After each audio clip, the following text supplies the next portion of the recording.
าออกอะค่ะดูแลประตูดูแลความปลอดภัยนะคะแล้วก็พี่เลี้ยงที่ดูแลน้องๆอนุบาลอีกนะคะสรุปแล้วเนี่ยอีกท่านก็จึงอยากนะคะให้ผู้ปกครองทุกท่านได้สนับสนุนนะคะแล้วก็ขอความร่วมมือนะคะแต่เชื่อแล้วค่ะว่าทุกท่านที่นั่งอยู่ตรงนี้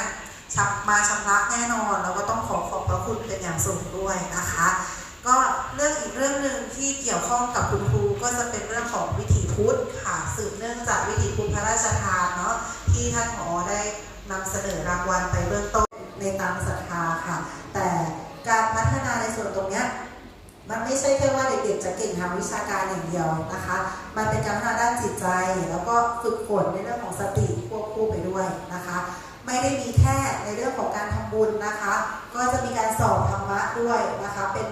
ประกาศนียบัตรที่จะใช้ต่อไปยังมัธยมค่ะเพราะใดนะคะที่เสียงเพราะนะคะนอกจากจะส่งประกวดร้องเพลงแล้วอันนี้บอกไว้ก่อนนะคะเตรียมไว้เลยนะคะร้องเพลงลูกทุ่งนะคะก็จะมีเรื่องของสวดมนต์สรพัญญะด้วยนะคะเป็นเหมือนรางวัลและความภาคภูมิใจอย่างต่อเนื่องนะคะฉะนั้นปีนี้นะคะถ้าผู้ปกครองที่เป็นป .6 นั่งอยู่ตรงนี้นะคะจะบอกว่ากิจกรรมมีให้ทำเยอะมากแล้วก็อยากให้ทำด้วยเพราะทุกใบเกียรติบัตรนั้นสามารถนำไปใส่แฟ้มนะคะพอร์ตโฟลิโอเวลาเราไปยื่นเข้าม.1 ได้นะคะอย่างดีเลยทีเดียวค่ะเดี๋ยวยังไงจะไปคุยในรายละเอียดของห้องเรียนอีกครั้งนะคะสำหรับคุณครูก็มีเรื่องที่จะฝากเพียงเท่านี้ค่ะขอบคุณมากค่ะ